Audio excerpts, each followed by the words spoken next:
everyone. Welcome into the North Georgia Sports Report podcast. Will Cooper and Art Mosley bringing it to you here on a chilly Wednesday, November the 20th. Hope you're all doing well. Art, how are you doing, my friend?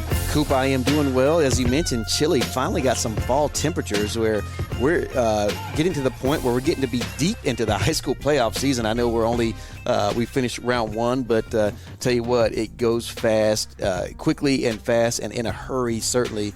I'm doing well. I'm excited. We're still here talking about high school football. That means one of our Cherokee County schools is still, at least one of our Cherokee County schools is still in the high school football playoffs here in Georgia. Absolutely. We'll have 3 games to go over on this episode of the podcast, but you are exactly right. As the Sequoyah Chiefs took on the Gainesville Red Elephants. Nice win for Sequoyah. A bit of an upset, I think, for not only you and I, but also for most of the publications around the state. If you subscribe to the Georgia High School Football Daily email, they cannot get enough of the Chiefs this week so far. I think they've mentioned them in every release this week. As they should. Rightfully so. As they should. You know who probably wasn't surprised that they won is that team over there off Hickory Road over there, 4485 Hickory Road off Skip Hope. I don't think they were shocked that they won, Coop. No, it certainly didn't seem that way after last week's podcast. Got to talk to Coach Teter. And spoiler alert, we'll have Coach Teter on to round out the show. We certainly would have. Maybe a couple more surprises? Possibly. Okay. Well, I know you're deep over there in the black and gold. When you say deep in the black and gold, do you mean that I just have connections over there? Well, former coach. You have connections. Okay. I mean, not telling anybody something they don't know. Oh, certainly. I mean, not that I feel like we have connections at every school. I would like to think so. I would like to think so. If we wanted to get an interview with someone, we could. Absolutely. We like to think so. Anyway, totally off topic, but if you're ready, we will do the review section of our podcast first, since we do have 2 playoff games to mention. Let's do the review. Let's All right. do it. So we'll start with the River Ridge Knights as they took on the Roswell Hornets. Unfortunately, the Hornets did end River Ridge's season. This was a game that we kind of went into, again, as we looked towards the end of the season. We saw the crossover region. Well, let me back up. We saw the crossover region to start the year, and we were upset about it. And we saw a good reason why, in that River Ridge is probably up there with one of the best 3 seeds in, the 5A bracket. And having to go to Roswell is always a tough customer, and that held true. River Ridge lost by 10. There were times in that game when it got a little out of hand. There were times in that game when it was closer than we thought it might be earlier. So overall, I would say a very good performance from River Ridge, just a little bit short at the end of the day. But that's just kind of part of it. The thing to me that I thought Roswell did very well is they passed the ball with some incredible efficiency. Completed about 69% of their passes, 4 touchdowns, no interceptions, 270 yards. We saw them against a team like Gainesville run the ball more, and they didn't really do that very well against River Ridge. I mean, they had about 160 yards at the end of the game, but when you score 42 points, you kind of expect it to be a higher number than that. So I guess in some aspects, I would say that that's a win for River Ridge and that their run defense got better and better throughout the year. Unfortunately, it's just Roswell having the talent that they do and being a multifaceted team was not going to be a team that was going to be able to be one-dimensional or be held to one dimension, I guess I should say. So that would be my review of that game. Anything to add? Yeah, I think you can say that Roswell pulled the old okie doke on us, Coop, as we expected them to run the ball a little bit more. That game thought that might be a little more low scoring, but Roswell, again, flexing their muscle as you went over their stats. No interceptions, at least. I don't know if River Ridge forced any turnovers or not, but it looks like it's a clean game for Roswell, and that's what you have to do when you have a 3 seed like River Ridge, a team that's been battle-tested, Coop.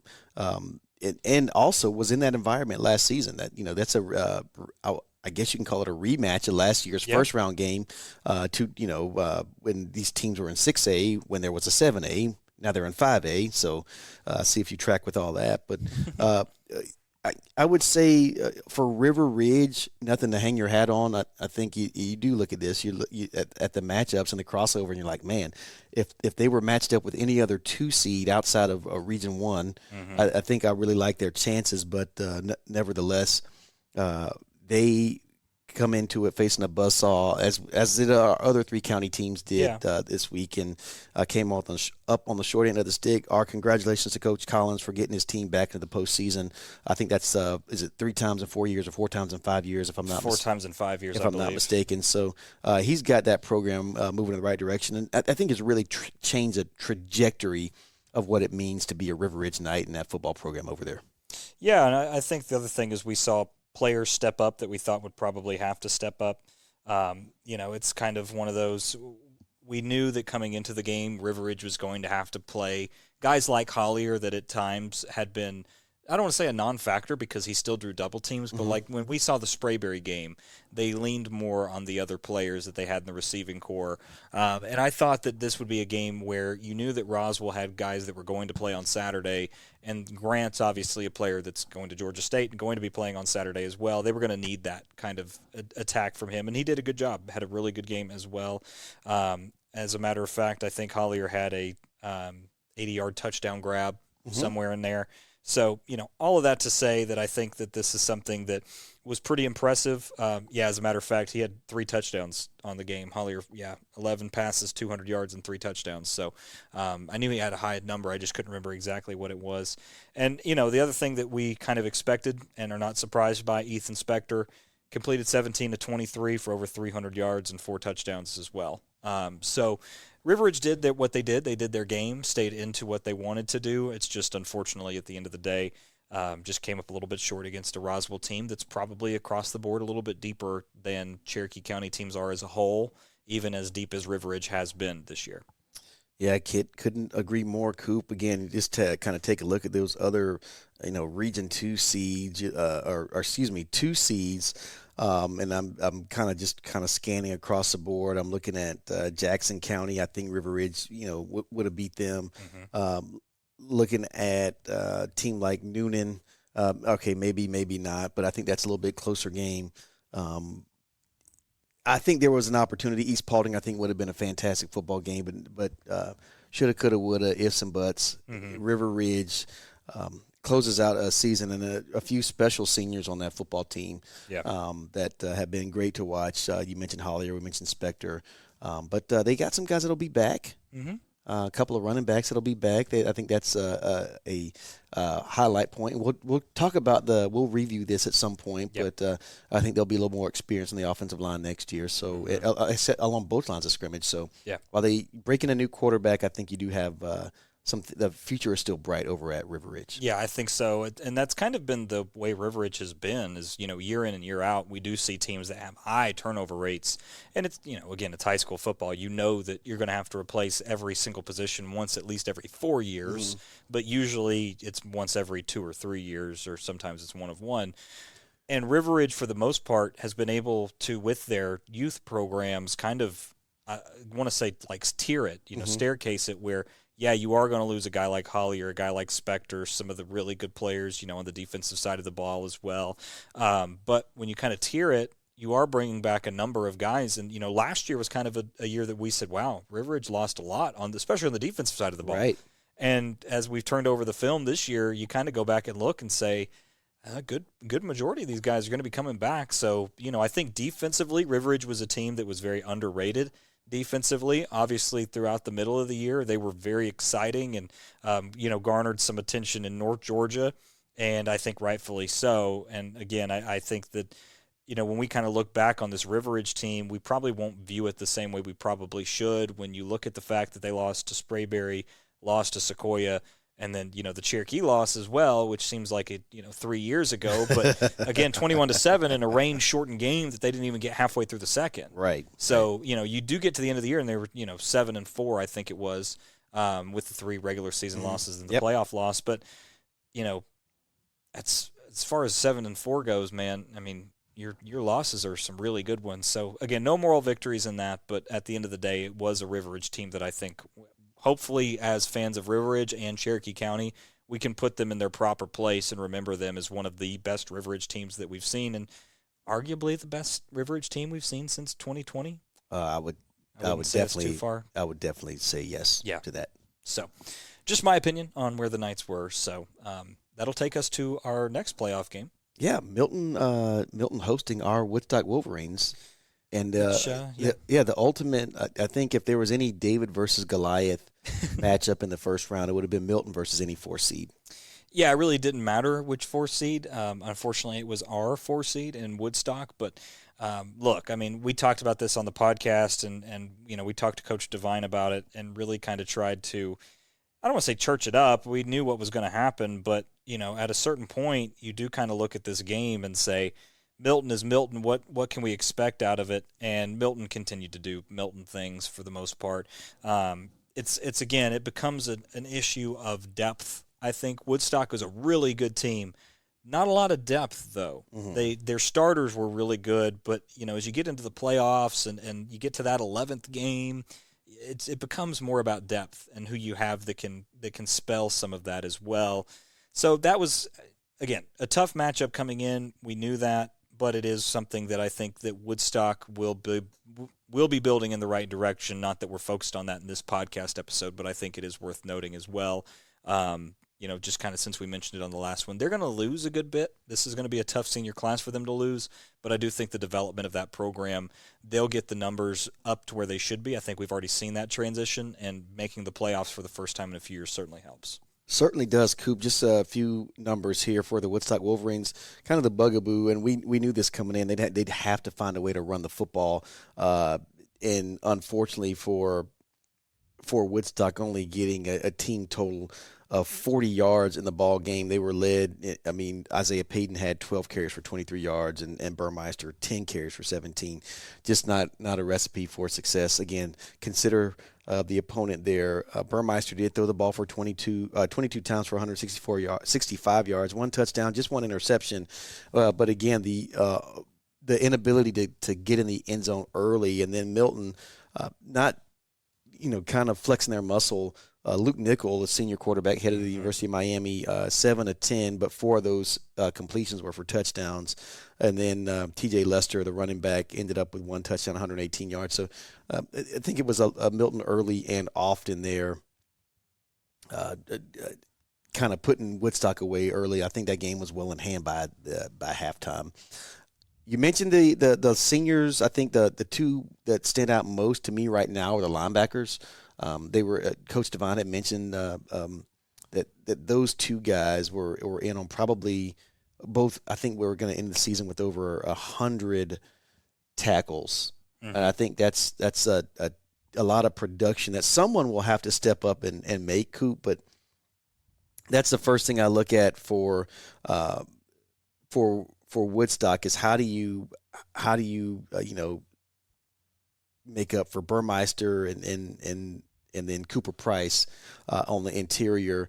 And then offensively, you lose a running back who really has game-breaking speed. And a 1,000-yard rusher hadn't happened in several years over at Woodstock. So, some question marks there. I know they've got some young guys in their program. They're not losing everybody, so that you do have your quarterback coming back for a second year, and he'll just be a junior, so he's only going to get better. He's going to have to develop rapport and bring some of these other younger receivers along with him.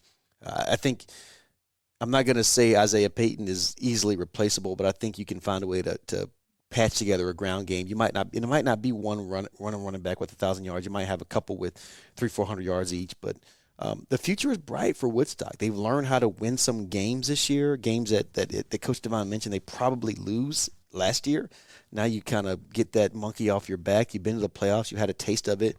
And you got a quarterback who's got 2 more years to get you back there and maybe make a little run. Yeah, and I think that's the other thing, too, is that defensively they're going to miss the leadership of the linebacking core they've had up front, some of the defensive linemen as well. But, we've seen these programs, especially when you turn to look at River Ridge and Sequoyah, where you start, or Cherokee, Creekview, you start a sophomore quarterback, and by the time they develop into their junior and senior year, it comes such a long way. You can really build a program around that. So, again, I think Woodstock's headed in the right direction. I don't know how anyone could argue that they're not based off of the last 2 years. Yeah, they'd have to. Yeah, certainly things looking bright. Again, finished 7-4 as well, and I think people will remember this year for Woodstock, and rightfully so. I just hope that continues, and we can look back and say this was a year kind of reminiscent a bit of 2019 River Ridge in a way, where 2019 River Ridge, you kind of had those games where the record didn't reflect it, but we got to the end of the games and you're like, man, they only lost to Sequoyah by 3, only lost to Creekview by a touchdown. And I think that's something that Woodstock ended up winning those games this year. Yep. So maybe even a step ahead. Yep. Not saying they're going to win the region title next year, but just putting they're kind of in that mode. I Absolutely. feel like is a good place to mark it. Absolutely. So, All right, well, that does take us to our game of the week, which is Sequoyah versus Woodward Academy. Of course, before we get into that game, we will take a look back at the game last Friday. We were on tap at Skip Pope Stadium. Very much appreciate the hospitality and allowing us to broadcast that game from the GHSA as well as Sequoyah. And, I think we both have to eat a little crow here, Art. This is one of those times where I picked Gainesville by 17. So obviously I don't know what I'm talking about. Not that I do, and I have to tell you, it's to me it's absolutely hilarious when somebody feeds you their crow on a cold dish. And I got mine Saturday morning on a cold dish. Yeah. And it was just a clipping of, I won't say who sent it to me, but it was just a clipping of my prediction. What I will say, Coop, is this is what I received, and it went something like this. It just said, pundits pick, and I'm just going to read it verbatim for people who don't read our it said, these teams are similar in regards to statistics, but Gainesville has the size advantage along both lines of scrimmage. I would say that was a fact. That is factually true. Okay. The Chiefs will have to get out to a fast start. They did. Okay. And keep Gainesville in check. They did. All right. The biggest question is whether Sequoyah can control the time of possession and limit an explosive Gainesville offense. All things happened. Chiefs keep it close, but we like the Red Elephants by 9. I was right up until that last sentence. Yeah, you nailed it. I mean, you really did talk about keys to the game, and you had it narrowed down there. Yeah, look, and it's kind of my thing too, is that as I said on the podcast last week, and I'll even be again more upfront about it. In doing these games, when you get to the playoffs, we get the recruit list. We go through and we look at 24/7 and rivals, and you start looking at stars. And when you look at the amount of talent a team has, usually it's about 5. When you see 5 guys are going to be playing Power 4 football, and that's the advantage that you have. And this is the first game that's never not been true, by the way. We've been doing this for a while. You talk about, and again, not to be historically minded, but 2018 Creekview, they went to Lee County. Lee County had this talent advantage. Ends up being, 20-point loss for Creekview. 2018 Sequoyah hosted Northside Warner Robins.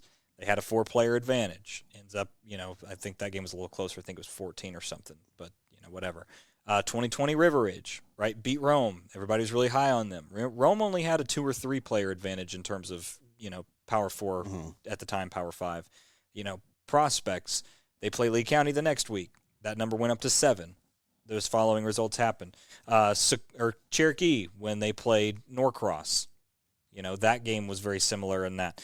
All that to say, great job by the Chiefs to mitigate the talent where you would have watched the game and you would have known that King on the outside was probably a Power 4 player. Now he's committed to Troy, so it's not Power 4, but Division 1, FBS, I guess, to be more specific. And then, they had the other receiver that made plays. Taz Smith, I think. No, Taz Smith is not committed to play anywhere. It was King and then Jeremiah Ware. Jeremiah Ware is Georgia Southern. You kind of knew that those guys were probably a little different. But as far as their big tackles that were supposed to be, 4-star caliber players, which they are, they didn't look like 4 stars. It didn't really jump off the page at you, and sometimes that happens. But overall, and Gainesville had 2 defensive linemen that were 3-star. And did any of those guys really jump off the page at you? At times, they looked pretty good, but as far as, being that much better than the Sequoyah offensive line, no. That's not to say that Sequoyah isn't good or that they played bad. That's to say that Sequoyah was good enough to mitigate the damage. Absolutely. If that makes sense. Absolutely, Coop. In a game that Sequoyah had to really be physical on the interior, I thought that's where they did their best work. You talked about Alex Payne and Tyler Ford, the 2 bookends for Gainesville. Did a serviceable job, and I thought Gainesville had their most success, and we talked about this in the broadcast. Zach really harped on this, I thought. why isn't Gainesville running the football? Mm-hmm. And we knew that going in, they were really reliant on passing the football. I think Sequoyah was very prepared for that and was able to bring pressure from a lot of different places. And really, one of the things that I thought was crazy is that Kareem Hughley, like we went back to pass, it was not like the 1, 2, 3, 4, 5, set your feet. I mean, his feet were so choppy and backwards every time. One of the reasons I thought he wasn't able to get a lot on those throws is because he had Ian Mariah in his face, and then he had Tewo Agundale in his face, and then he had Matthew Matz in his face, or Carter Leggetti in his face. It just did a great job, Sequoyah, of bringing pressure from a lot of different places and just not allowing him to be comfortable. And then, Coop, we talked about the 3 weeks off. This is one of your points. I want to give you credit here for bringing this up on the broadcast. Yeah, you got 3 weeks to prepare for Sequoyah. Also, you haven't played a football game in 3 weeks. So how do you respond to an atmosphere getting, punched in the mouth by an opponent? And, of course, and then there was the Gainesville band who was disappointed they weren't going to be able to perform at halftime. And so there was a lot of disgruntlement on that side. And not that should matter, but I think that some of those things play into it. Oh, well, now our band can't play and they're disrespecting us and blah, blah, blah. And, who were these kids from Hickory Flat and blah, Mm-hmm. And I think you kind of look at Gainesville and maybe they took Sequoyah for granted. Like who, Will Rzeki, sure, whatever. Colby Martin, what? He's not 6'3", he's not 210. We're going to eat this guy's lunch. And, again, it was more of the same, or at least what we're used to seeing from Sequoyah. Get out to a fast start, and maybe I should ask Coach Teter this. But you ever thought about not taking your guys off the field at halftime and just staying on the sideline? Because I feel like the last couple of games we've seen, they come out of the second half, and at some point somebody's going to make a run on them. And it wasn't anything that Sequoyah did defensively. Like we saw this game, Sequoyah's up 24-7. At halftime, and Gainesville just comes storming back, and they were just making plays. Coop, there was nothing I think that Sequoyah did that would have stemmed the tide at that point. I just thought that Gainesville, they break off a big chunk play in the run game, they get the ground game going. It looks like they have they take a lead going into the fourth quarter. But I tell you what, the one thing that impressed me. The 1, 2, 3, 4 turnovers that Sequoyah forced. And I want to say forced because a lot of times you say, a turnover is like a bad pass. They were interceptions they took out of the air, all 3 of the interceptions. And then the fumble, they just stripped the ball from the receiver. Yeah. There was they forced those 4 turnovers, and that's huge. So, 33% of Gainesville's possessions ended in turnovers. They had, I believe, 1, 2, 3 punts, and then had the ball their 6th time in the 6th possession they had was ended up being the end of the first half. So Sequoyah's defense just doing a bang up job there, keeping them in the ball game after Gainesville made their little run, but clinching it with the last 2 possessions, the fumble. Which forced the go-ahead lead and then the interception to seal the game. Yeah, and to go back to your point, we talked about it. Sequoyah has, over the last few games, did not get off to fast starts, and they did not play well in the third quarter, and they didn't close teams out. That was really 3 things that we kind of saw, and that's where they kind of flirted around with River Ridge and they flirted around with Creekview when at times those games could have been out of hand. Yeah, absolutely. And when we kind of look back on it, they fixed 2 of the 3. They got out fast, and they closed the game out. Mm-hmm. That was, scoring 2 touchdowns in the final 6 minutes. Obviously, Gainesville retook the lead at a certain point, but they were able to mitigate those things further down the road. And that's what playoff teams do. Yeah. And they stepped up at the right time. And the reason that I was so back and forth on the 3 weeks and if it's rust or if it'll be good is because Sequoyah has really, in their history, done very well week to week, but it's been the bye week teams that usually can get them. Mm-hmm. But when you have 3 weeks, a lot of times, even as a coaching staff, you can get in your own head about watching too much film, because at a certain point, it is pretty simple. People like to think that football is a very complex game because of kind of the jargon that you throw around. But at the end of the day, it's very simple concepts to the most part. Now, Sequoyah does run a fairly complex system compared to what other teams run, But I was kind of in the middle on, is this a program in Gainesville with their coaching staff being as well-renowned as it is, where they would allow that to happen, or what happens? But, at the end of the day, Gainesville in the first half, really up until about 3 minutes left in the first half, they were certainly kind of walking around, and you wouldn't really know that this was a Gainesville team that anybody should be scared of. And I think you're right, because their losses, Gainesville's losses, are to Carrollton, Roswell, and Milton coming in, and they're like, well, this isn't Gainesville, or, right. Gainesville's just different. Right. But Sequoyah comes out and proves that, Cherokee County's got something to say. I think one of the things we overlook for Gainesville is a youth on that football team, at least offensively.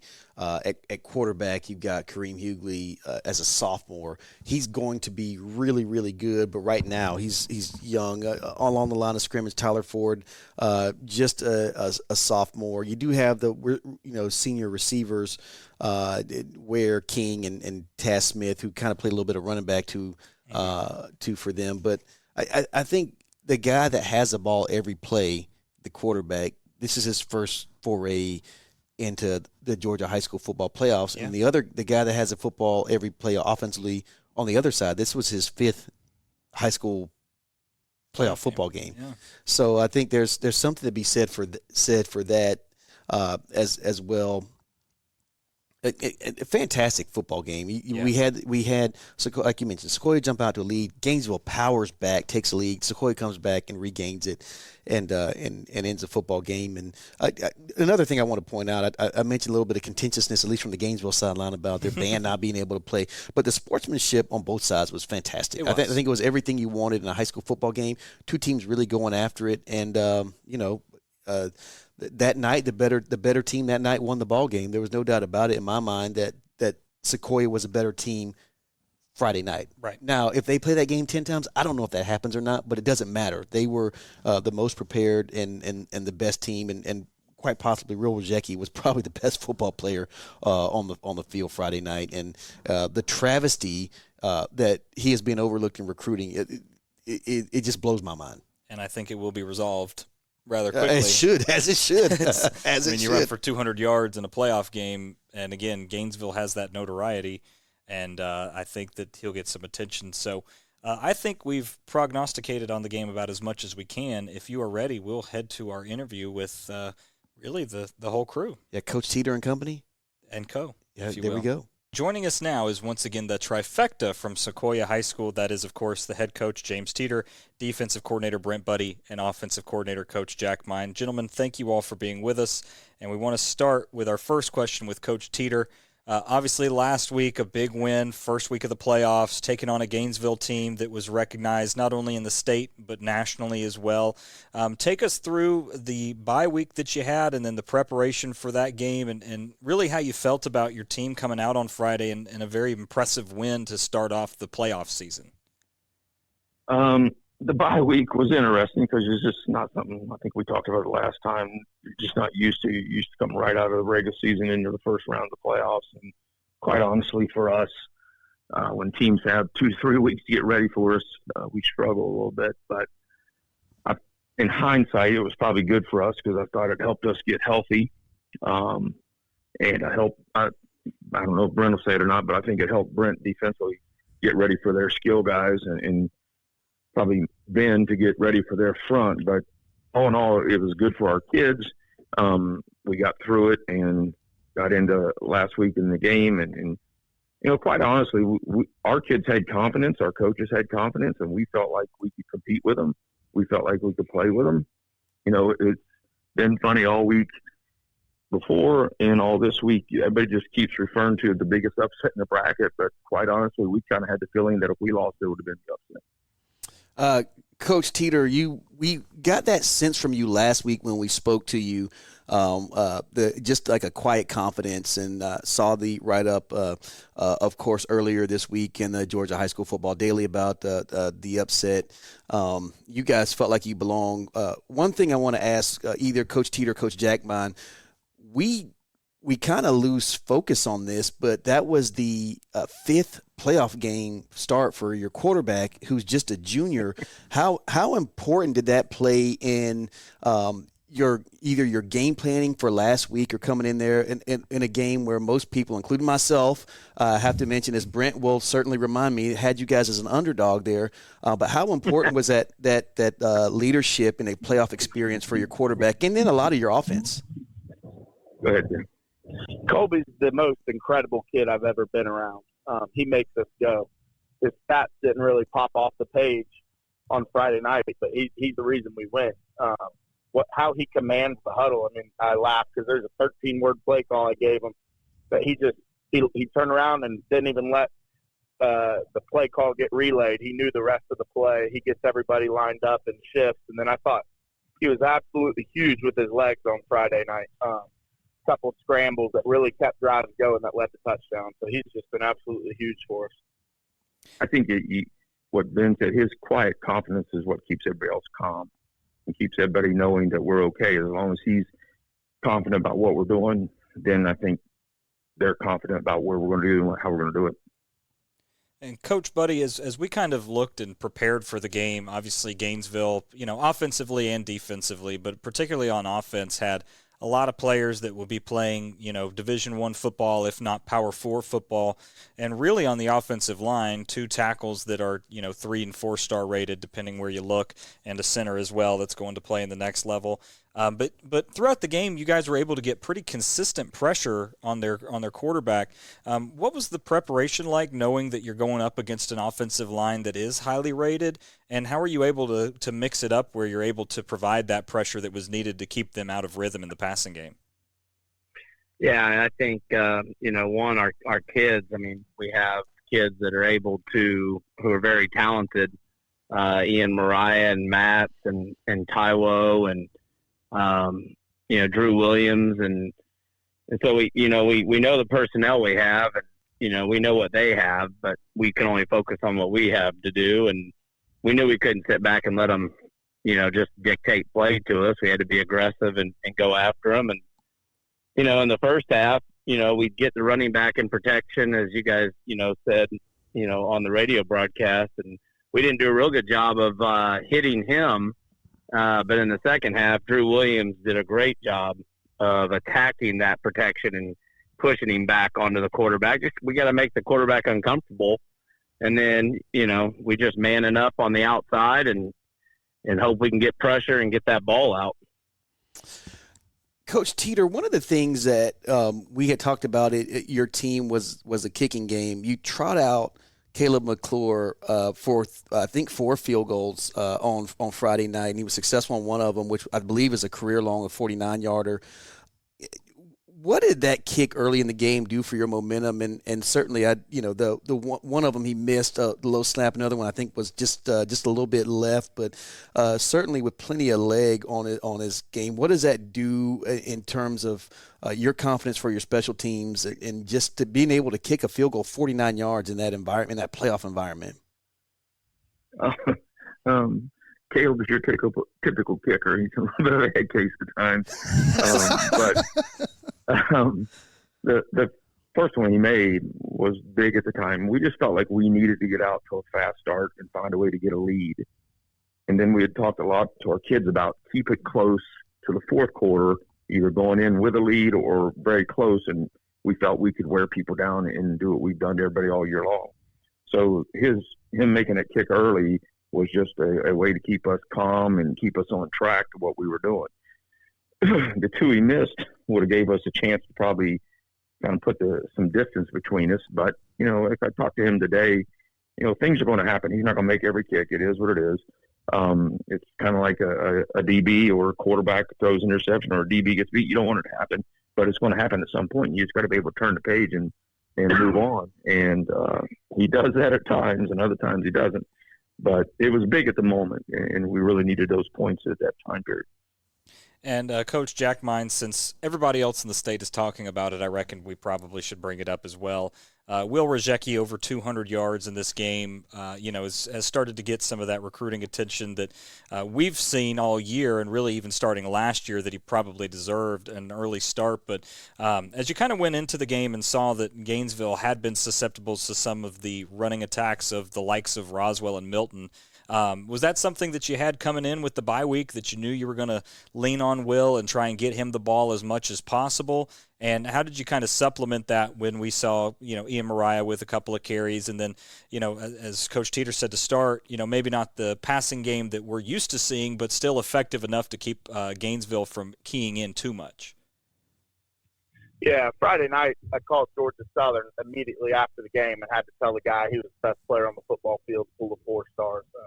And he's one of the most underrated players in the entire state, and he's incredible. We knew going into the game they were very athletic in the secondary. We weren't going to be able to just drop back, especially with their front 4, all Division I kids, and tee off on Colby. So we told the offensive line and we told Will, this was y'all's game. If we lost, it was going to be because we couldn't block them and we didn't finish. So we really challenged them all week. I think the plan all along was to get him as many touches as we could. And gosh, that's a phenomenal game by him. It was absolutely incredible. I was a little angry at him for missing the first double pass, so we had to give him one more chance. But thank God he converted. And what a brilliant play call! It looked like he had everybody else fooled, and Noah Givens would have walked in the end zone had that pass been completed. But again, Will Rzeki, a phenomenal outing, and we've had the luxury of watching him now for the better part of 3 seasons, and it's just been great to watch his development. I want to turn my attention to Coach Budde. I rarely get a chance to sing his praise and laud him here, but I'm going to go ahead and give him his flowers on the air. Coach, I didn't know you going back and listened to the game, but if you did, one of the things that we were so impressed with is your secondary. Earlier in the year, we talked about the inexperience. We talked about it with you, some of the inexperience in the secondary. But a couple of the interceptions that you guys had, first of all, I think, as you alluded to earlier, were due to the pressure you were able to get on the quarterback. Looked like he had happy feet most of the night. But your secondary did such a phenomenal job. I think there was one big play, one big touchdown play, and the other there was another big play. But you guys were able to kind of at least keep him out of the end zone on that particular pass play. Tell us about your secondary. How have you been able to transform some guys that just short of pulling them right out of the classroom and put them on the football field, now they look like a bona fide legitimate secondary? What's the secret there, Coach?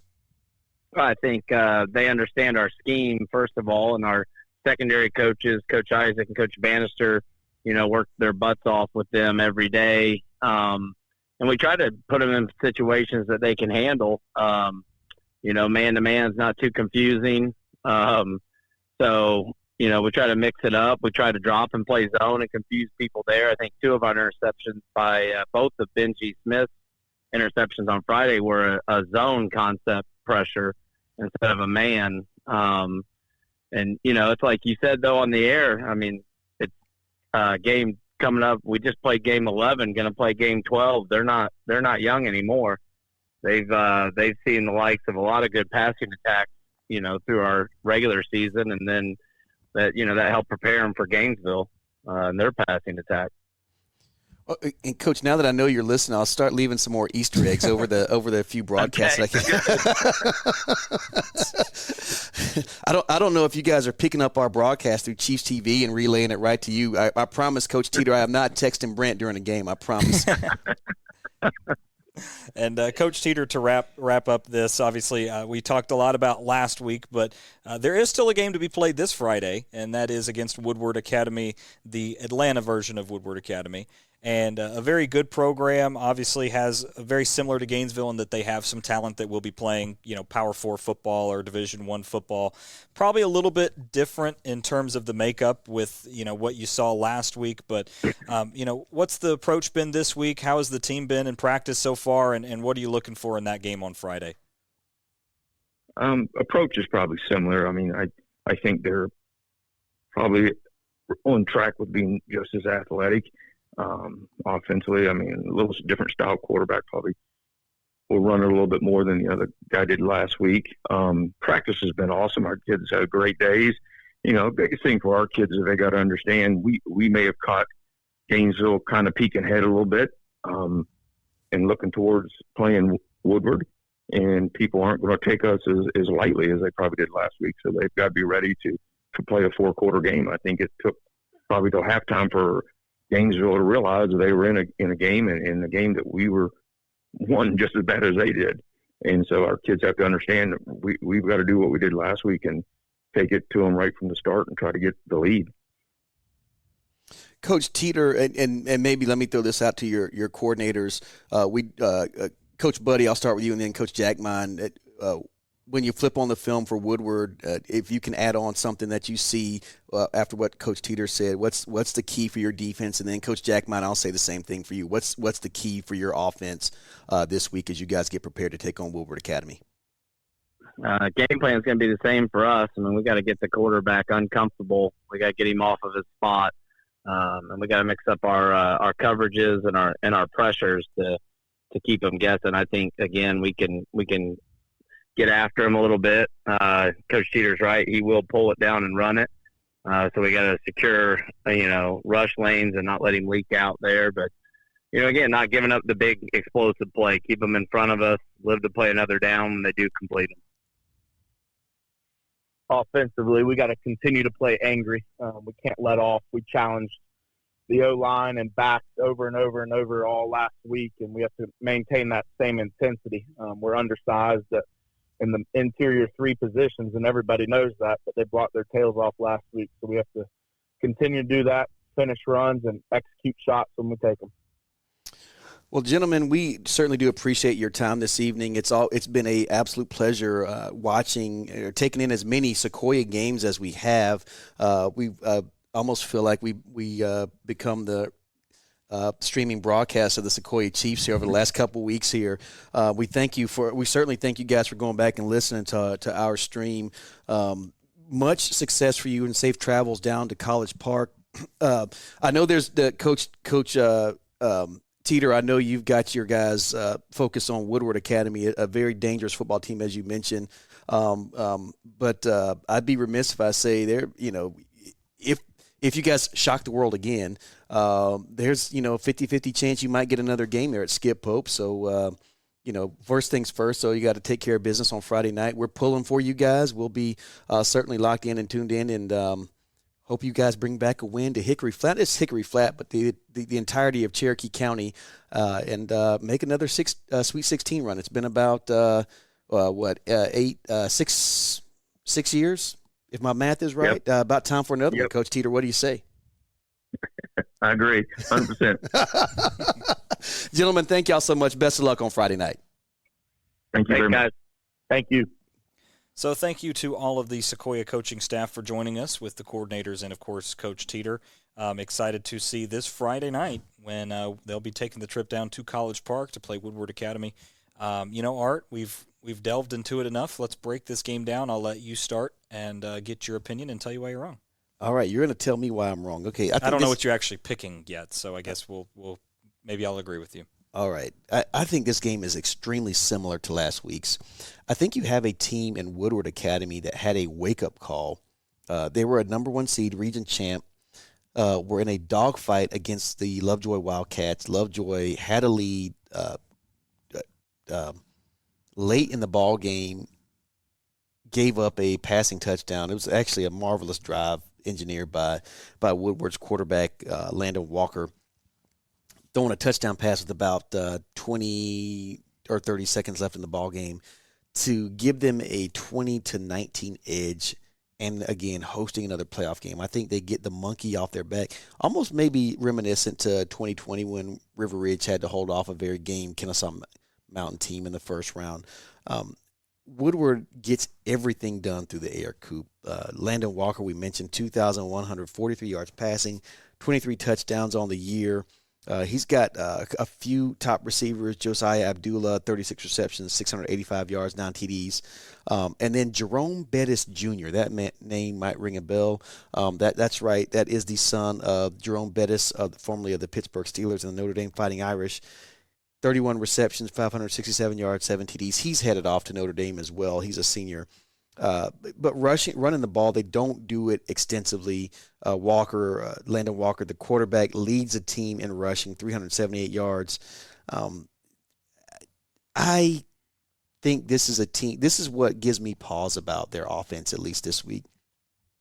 We just mentioned it that Kareem Hughley is a sophomore quarterback. Landon Walker is a senior quarterback. He's kind of been there, done that. Oh, by the way, Woodward Academy played in a state title last year. They played in the finals last year. Did get beat by Thomas County Central.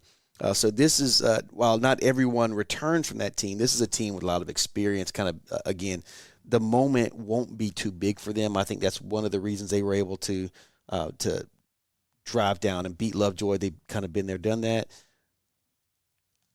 My question is, can Woodward respond and stop Sequoyah's offense? I think one of the things we've talked about Colby Martin, we've talked about Will Rzecki, probably maybe one of the most overlooked players on offense for Sequoyah at the skill position. I'll say too, Brooks Darling, and then Ian Mariah. And Mariah is he's not going to be that 100-yard rusher for you. I think in certain offenses he certainly could, but as a change of pace, I think what makes him so special is his ability to plant his foot in the ground, like Zach Gross would say. He just plants his foot in the ball and gets upfield. And once he gets those shoulders square, it's 5, 6, 7, 8, 9, 13, 14 yards sometimes. And that's the biggest question mark. Can Woodward Academy slow down that Sequoyah offense, which is going to attack you from so many different directions? I have a hunch that, again, that wake-up call for Woodward is going to have them flying right. And I think this game is close again. I think the difference this week is Woodward's able to squeak by because of their senior leadership at quarterback and those seniors on that football field that have been there, done that. So tell me why I'm wrong, Coop. I'm sure that Coach Teter and Coach Budde and Coach Jacqmein would love to know why I'm wrong. So here's where I'm at with this game. I agree with a lot of what you said. And I said a lot. And you did say a lot. So I'm going to, you know me, I'm the numbers guy, so I'll dig into it and tell you why I agree with your sentiment that this is a very similar game to last year. Okay. Or not last year, but last week, okay. I should say. Okay. So again, just to clarify, from last week, this was a team that Gainesville had not beaten a team graded over 40. Okay. Now, they had played 3 teams that were graded over 55. Okay, so there's a 15 gap there in pure rating form, which, for anyone that doesn't know, the rating is just a numerical average that's given to teams. It's not anything that you can take predictively, I guess is the best way to put it. So, Woodward has yet to beat a team rated over 30. Okay, and all 3 of their losses, which were at the beginning of the year, all right, they lost to Carrollton, they lost to Collinsville, and they lost to Marist. All 3 of their losses came to teams rated over 55. So there is a 25-point gap where they have not played a game between a team rated 30 or 55. Sequoiah's rated at 53.7. So they're pretty darn close to that 55 number. Now, we talked about it off air. I don't want to get too far into the weeds on it, but we kind of feel like Sequoyah may be a little bit overrated, according to the predictors, or at least the raw number. Just in terms of, and I'll give you an exact comparison. 2018 Creekview and 2020 River Ridge would both be 3-possession underdogs to 2024 Sequoyah. Which is a strong statement. That's a heck of a statement to make, right? So I don't know that Sequoyah is a 53.7. I think they may be a 50 or a 45. But either way, Woodward has not played a team in this middle gap. So we have no idea from a predictive standpoint what would happen there. And by the way, Sequoyah, would only be considered their 5th strongest opponent. Kell, Sprayberry, River Ridge, and Gainesville are all rated higher than they are. So for Sequoyah, this wouldn't be the most challenging game that they've played. All that to say, I agree with your sentiment that this is a program in Woodward that got scared last week. They had to go down and beat Lovejoy at the very end of the game. I think they scored with like 17 seconds left. We called the end of the game there. I do agree with you that this will be a program that is ready for what Sequoyah throws at it. I also think the matchup does not favor Sequoyah well, that they pass the ball a lot. I feel a lot better about Sequoyah playing a ground and pound game. I do go back to the sense that this will be yet another shootout. I think this will be a high-scoring game. I do agree with you that this is a game that Woodward is probably favored in my rating by about 7 in. Okay. So we come to the same conclusion. And I think we agree on many of the points. It's just mine's more of the mathematical sense and using a human factor to realize that maybe Sequoyah is slightly overrated. Sure. Again, Sequoyah right now, according to Max Preps, I think Cal Preps is the 19th best program in the state. Cal Preps has him at 20, or Max Preps has him at 20. I think that's a stretch when you look at some of the teams that are rated below them. Not saying that they couldn't be. I think you beat Woodward and you continue to progress, then we can have that conversation. But sitting here right now looking at resumes, I don't know that they're deserving of that spot because I think Gainesville was overrated as well. Mm-hmm. So we kind of have to retroactively go back and look at that. But, again, you win the game. Nobody cares what I have to say about your numerical rating or whatsoever. That's right. A lot of the professionals, I guess, if you go whatever that means. Yeah, whatever that means, have Woodward Academy ranked in the top 10. But again, I just go back to the fact that they haven't been able. What gives me pause to really go all in on Woodward and say, oh, they're going to blow Sequoyah out. They lost their top running back from a season ago, mm-hmm. Lucas Farrington. He ended up at Walton, mm-hmm. And so they've kind of had to really rely heavily on the ground game. I think if Sequoyah can get after the quarterback, here I'm going to give Coach Budde my keys to the game. So if he can follow these on defense, he should probably just buy me a cherry Coke from Chick-fil-A there in Hickory Flat on Saturday afternoon. Coke? They do have cherry Coke at Hickory Flat. I bet it's really good. At the Chick-fil-A there. Not that we're sponsored by them or anything, because we're not. But anyway, here's my key. If you can get pressure on Landon Walker, there's nothing. They don't run the ball enough for you to kind of keep him off of you. I think that slows down a little bit of that pass rush if you can effectively run the ball. They just don't do it well enough. I think this offense is eerily similar to Sprayberry's Coop, and the fact that you have an elusive quarterback with a big arm and two really good wide receivers. And so this is again, seeing a team like Gainesville last week and seeing a team like Woodward this week, you've already seen this style of play a little bit in your region and in the playoffs. So I don't think Woodward will really scare Sequoyah, and that's why I think they keep it close. It's a matter of can they get Walker on the ground when he runs, because he will. Yes. And they've got to get him on the ground. They were able to do that with Hughley last week. They've got to come after him this week. If Coach Budde's defense can tackle Landon Walker, I think Sequoyah has a bona fide chance. And then let's look ahead here, because Brunswick's going to be in a battle against Coffee. And the reason I bring these two up is the winner of that Brunswick-Coffee game plays the winner of the Sequoyah-Woodward game. And if Coffee, who is a 3 seed, mm-hmm. beats Brunswick, who is a 1 seed, and Sequoyah beats Woodward, if that happens, you're going to have some post-Thanksgiving football in Hickory Flat. And I mean they'll be playing a football game in Hickory Flat. Right. And we're looking forward to it. That's certainly what we're hoping for. We're absolutely hoping for that. The I guess for us the worst case scenario is Brunswick beats Coffee and Sequoyah beats Woodward, and then Sequoyah travels down to Brunswick. South Georgia. Yeah. So here's the other thing I would say. We usually talk about this to a large extent. Where does the line get drawn with the talent level? Okay. So from my count, Woodward has about 4 players who are Division I FBS level players. Mm-hmm. So it's not out of the realm of possibility that they can continue to run, so to speak, the table, if you will, of higher rated teams. Not that, again, Sequoyah is a favorite in this game, according to most of the mathematical predictors across the state. I just don't know when you look at what they do. I don't think it lines up great for Sequoyah. The key to this game, and it's the key for any passing game, is that despite Gainesville's more higher-rated players on the offensive line, they were not able to block Sequoyah's defensive line. If that is also true in this game, then all of the rest of this talk about receivers and quarterbacks really doesn't matter. I don't know how long you can live and die by the pass rush sword. I guess we'll find out. But I do agree with you that Woodward is a difficult team to figure out because they don't run the ball, like ever. It's not what they do. Right. You know who their leading rusher is on the year? The quarterback. Yeah. With only like 300 and some odd yards. And he's right. He's not a dual threat. Like, we're not talking about, Lamar Jackson out here. Right. I mean, he's more of a pocket passer. And in the next level, he's a 3-star quarterback. He will factor in to be a more prototypical pro-style passer. So you can key back, how much do you key in on that, though? I guess that's the question that for Coach Budde is, you going to rush 3 and drop 8? Or, I don't think you do. I think you probably bring 5 and, do what you did against Gainesville for the most part. But my other question would be, you're not going to surprise anybody on offense anymore. Will Rejecki's a known name now. You mentioned Ian Mariah. I do think that they're going to need to complete for more, again, think against Gainesville off the top of my head. Colby Martin was 8 of 16 for 89 yards, which was enough to get the job done. Right. They're going to have to throw the ball for more than that. I think that they would, I wouldn't be surprised if they put 8 in the box and say, just throw it. If you can throw it, do it.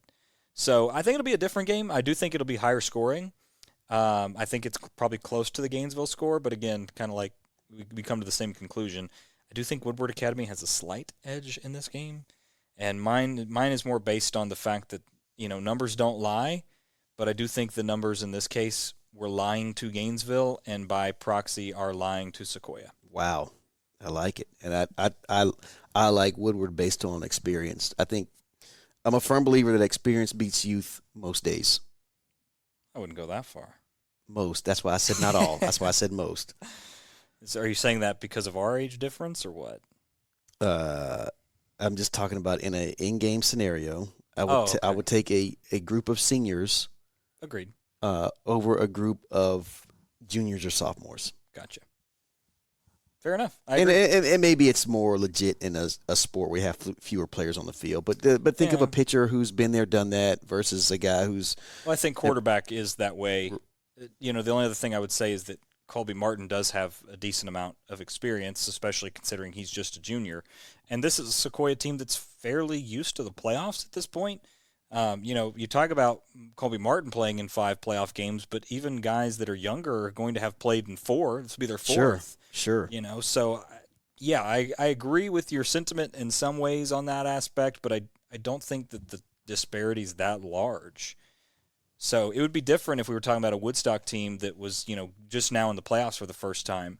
But this is a Sequoyah team that not only has had success in the playoffs, but they went to Douglas County last year. They did, and I think Douglas County is a better football team than Woodward. Yes. This year, comparing years, yeah. Douglas County last year is better than Woodward this year, in my opinion. And Sequoyah this year is better than Sequoyah was last year. Certainly, which makes this a heck of a game. Sequoyah looking to reach the quarterfinals for the 3rd time in school history. Coop, they did it in 2018, we mentioned before, and then under Coach Sid Maxwell in 2005. In 2005, I believe that was the last quarterfinal appearance. So a win there would put them in the 3rd round with potentially hosting another quarterfinal matchup there. But we'll have to see. We won't get ahead of our skis here, or in front of our skis here. But what a fantastic season, year in and year out for over the last few seasons. It's been almost since the COVID season. I think Sequoiah's really flipped a switch there. I would be remiss, Coop, if the game comes down to it, and Coach Teter mentioned it, and it was his commentary on kickers was probably spot on. As they are a unique bunch, kind of like wide receivers, kind of can be prima donnas. Kickers can really get in their head. But again, I just want to shout out Caleb McClure. 4:47 left to go. I believe that was in the first quarter. It was when he hit that 49-yard field goal. And I thought they could trot him out for about 54-55 after he hit that one. But just a big momentum play. Anytime you have a guy like that, one who can get all of his kickoffs went in the end zone except for one, and then Gainesville returned that almost 60 yards. It was a long way. Yep.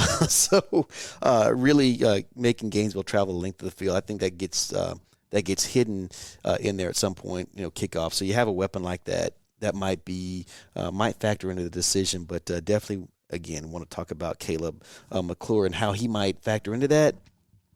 But man, I just think it's going to be a fantastic ball game.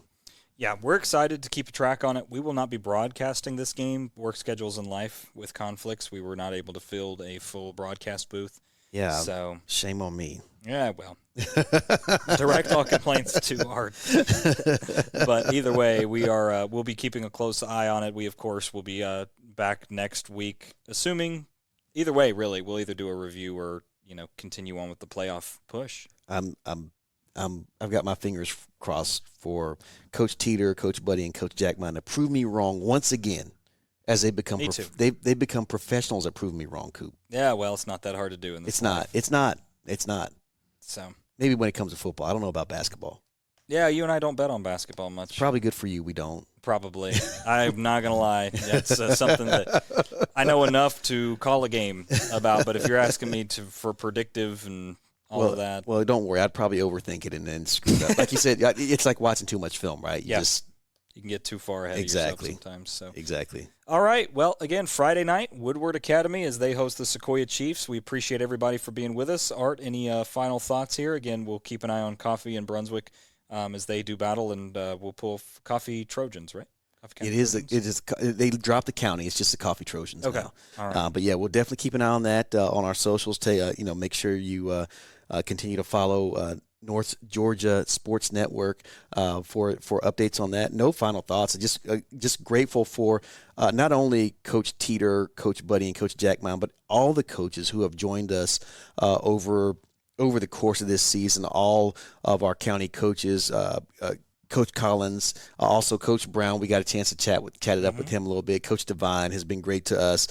Coach Kemper, Coach Holly, and then, of course, Coach Williams over at Creekview. We appreciate all of those guys helping to make our program what it is. And we appreciate you, the listeners, from the fans to the players. I mean, I can't leave here without shouting out Ben Pryor, a senior wide receiver over at Creekview, who reached out and is like, hey, I don't see the podcast out yet. That makes us feel really good when you guys are waiting for it. Makes you feel really good. Us. I try to share that with you. Like, hey, somebody's really listening. I mean, get with it, Will. I didn't say that. You know, Tristan McWilliams over there listening. I know as well at Creekview and other players from around the county. We certainly do appreciate you guys, and we look forward to we look forward to our next podcast. Absolutely. We appreciate you all for being with us this evening. We hope you all can stay warm. Enjoy the game Friday night. Again, North GA Sportsnet to stay updated, and NorthGASportsNetwork.com for all the updates as well. We hope you all have a good week. So long, everyone. Talk to you soon.